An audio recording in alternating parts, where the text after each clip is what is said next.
mundo te ensinou a acreditar que existe algo mágico, algo secreto, uma fórmula escondida que separa os poucos que vencem dos muitos que fracassam. Vendedores de atalhos, mestres do ilusório, te prometeram que bastava desejar, bastava pensar positivo e o universo conspiraria. Mentiram para você. E talvez você já saiba disso. Talvez lá no fundo você sinta que existe algo mais, algo que ninguém está te contando, mas que os verdadeiros gigantes sempre souberam. Thomas Edison sabia. Quando falhou 10.000 vezes antes de acender a lâmpada, ele não pediu permissão ao destino, não implorou a sorte, nem confiou no acaso. Ele confiou na disciplina. Carnegie sabia. Walt Disney, despejado, quebrado, traído, também sabia. Ford, ridicularizado, chamado de louco, fracassou tantas vezes que qualquer homem comum teria desistido. Mas ele não era comum, porque ele entendia o poder oculto da disciplina. E é sobre isso que quase ninguém fala. Eles não querem que você saiba. Porque se você descobrir, você se torna imparável. Disciplina. A palavra que assusta. A palavra que o mundo moderno tenta suavizar, disfarçar, maquiar. Porque dói, porque exige, porque separa, porque disciplina é o divisor de águas entre quem sonha e quem realiza, entre quem deseja e quem conquista. E se você tiver coragem de escutar até o fim, eu te prometo, você nunca mais verá a sua vida da mesma forma. Sabe por que a maioria nunca chega lá? Porque foram educados a esperar por motivação. Porque acreditaram na mentira de que, quando estiverem se sentindo bem, aí sim poderão agir. Eles vivem esperando o vento soprar na direção certa, a maré acalmar, o sol aparecer. Enquanto isso, os disciplinados navegam na tempestade. Eles não esperam o vento. Eles constroem as próprias velas. Eles não precisam de maré favorável. Eles são a maré. Você olha para cima e vê pessoas que parecem ter nascido diferentes. Olha para atletas, para empreendedores, para gênios criativos e pensa, eles devem ter algo que eu não tenho. E sabe de uma coisa? Eles têm, mas não é sorte, não é dom, não é talento. É disciplina. É essa capacidade brutal de fazer o que precisa ser feito. Com vontade ou sem vontade, com motivação ou sem motivação, com medo, com frio, com cansaço, com dor, com críticas, com dúvidas. Não importa, eles fazem.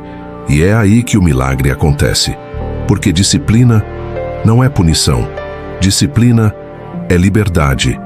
Liberdade de não ser mais escravo das suas emoções voláteis. Liberdade de não ser refém da procrastinação. Liberdade de quebrar o ciclo da mediocridade que aprisiona milhões. Disciplina é o código-fonte da excelência. Napoleon Hill escreveu sobre isso antes de qualquer outro. Enquanto o mundo se distraía buscando segredos místicos, ele estudava os maiores realizadores do planeta e percebeu um padrão. Cada um deles, sem exceção, possuía uma obsessão controlada, uma visão clara, um desejo ardente, sustentado pela disciplina inabalável. Não é coincidência, não é acaso, é lei. Lei tão real quanto a gravidade, porque a verdade é que não existe genialidade sem disciplina. Não existe sucesso sustentável sem consistência. E não existe autodomínio sem autoimposição. A história não se curva para quem deseja. A história se curva para quem impõe, para quem decide, para quem escolhe, a cada dia, a cada amanhecer, ser maior do que suas desculpas. Você acha que Steve Jobs acordava todos os dias empolgado? Que Muhammad Ali sorria antes de cada treino? Que Beethoven, surdo, compunha sinfonias com leveza no coração? Que Mandela, trancafiado em uma cela minúscula, se sentia inspirado? Claro que não, mas eles faziam. E no fazer, no repetir, no construir, algo sobrenatural acontecia. O impossível se tornava inevitável. Existe uma diferença brutal entre quem vive sob comando externo e quem vive sob comando interno. O mundo é dos que se governam, dos que não negociam com o conforto, dos que entendem que disciplina é fazer escolhas dolorosas no curto prazo para viver uma vida extraordinária no longo prazo. Mas atenção, a disciplina não nasce do nada. Ela não é um presente, ela é cultivada. É como uma chama que começa frágil, tremendo, prestes a se apagar. Mas, se você protege essa chama, se alimenta, se sopra, ela cresce, se torna fogo, depois se torna incêndio, e então você se torna incontrolável. Tudo começa na mente, e aqui está o primeiro código. Sua mente é maleável. Ela pode ser reprogramada, mas ela obedece a um princípio simples: repetição. Tudo que é repetido vira padrão, e todo padrão vira identidade. Se você acorda todos os dias e diz para si mesmo: eu sou disciplinado, eu faço o que precisa ser feito, e então você faz, ainda que pequeno, ainda que simples. Seu cérebro grava, seus músculos aprendem, seu sistema nervoso integra, e sem perceber você começa a se transformar. Aquilo que era esforço vira hábito, aquilo que era dor vira natural, e aquilo que era difícil se torna simplesmente quem você é. Perceba, disciplina não é sobre perfeição, é sobre padrão, é sobre frequência, é sobre ser mais consistente do que inconsistente.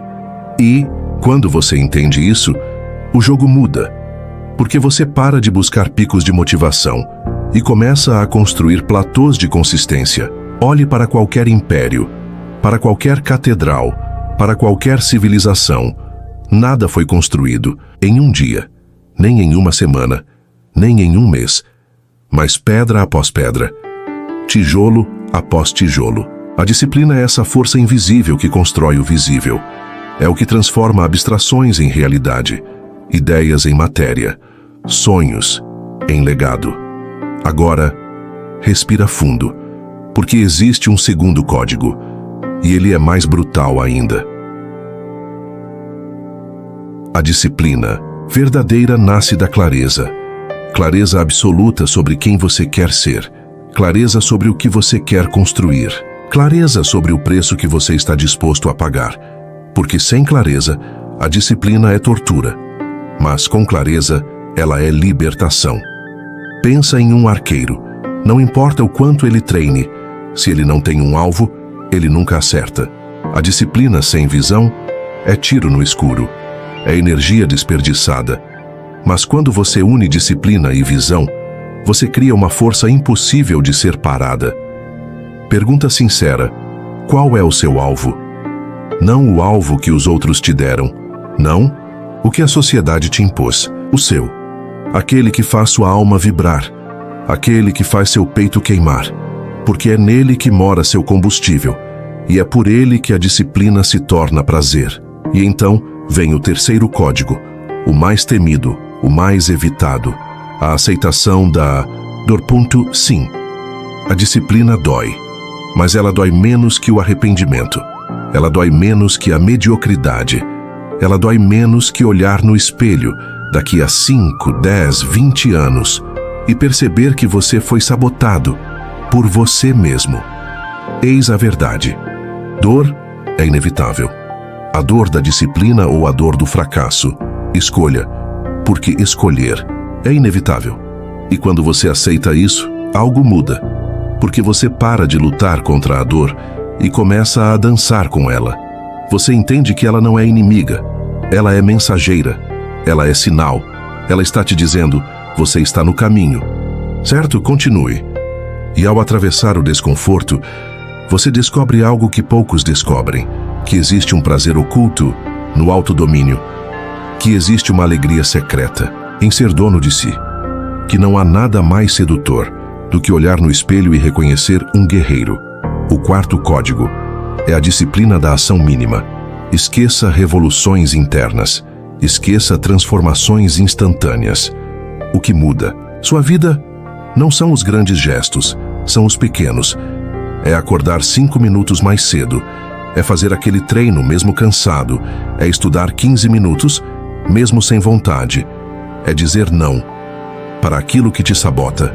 Pequeno, simples, mas diário. Porque o universo recompensa quem honra o processo. Enquanto os outros esperam um milagre, você constrói. Enquanto eles reclamam das condições, você adapta. Enquanto eles procuram atalhos, você segue pelo caminho estreito. E no fim, quem vence não é o mais talentoso, não é o mais inteligente, é o mais constante. E aqui surge o quinto código, o mais poderoso de todos. Disciplina gera identidade. Quando você age de forma disciplinada, mesmo sem perceber, seu cérebro começa a te reconhecer como alguém confiável, como alguém forte, como alguém capaz. E isso retroalimenta sua crença. E sua crença retroalimenta sua disciplina. E então, você entra no ciclo mais poderoso que existe, o ciclo da excelência. E sabe o que é mais louco?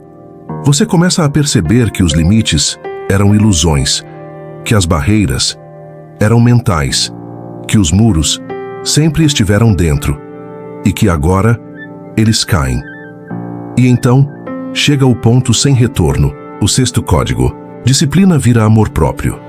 Sim, porque disciplina não é se punir, disciplina é se proteger. Proteger seus sonhos, proteger seu futuro, proteger quem você está se tornando. É um ato de amor, um ato de reverência à própria existência. Você não acorda cedo para se torturar. Você acorda cedo para honrar quem você pode ser. Você não treina, estuda, trabalha, resiste, porque se odeia, mas porque se ama, porque sabe que merece uma vida maior, porque sabe que nasceu para algo grandioso. E nesse ponto, a disciplina deixa de ser esforço e vira natureza, vira sua frequência, vira quem você é. E quando você chega aqui, o mundo sente, porque o mundo se curva diante dos indomáveis, diante dos que não se dobram, diante dos que não negociam seus princípios, diante dos que escolheram a cada dia, a cada segundo, viver acima da média. Agora, olha para você, olha nos seus próprios olhos e se pergunta com toda a honestidade: eu estou sendo quem eu nasci para ser? Porque se a resposta for não, então você já sabe o caminho. Não há mais segredos. Nunca houve. A chave sempre esteve aqui, dentro, no silêncio das suas escolhas diárias, no anonimato dos seus esforços que ninguém vê, no desconforto que você abraça enquanto os outros fogem. E no fim, a disciplina te entrega o que a sorte nunca pode oferecer: poder. Poder real, poder intransferível, poder que ninguém pode te tirar, porque você se torna a fonte, você se torna a causa, você se torna inquebrável. Agora, a decisão é sua. Escolhe continuar prisioneiro do conforto, ou escolhe a disciplina, que liberta, que constrói, que transforma. O mundo não te deve nada, mas você deve tudo a si mesmo. Seja digno de quem você nasceu para ser. Seja indomável.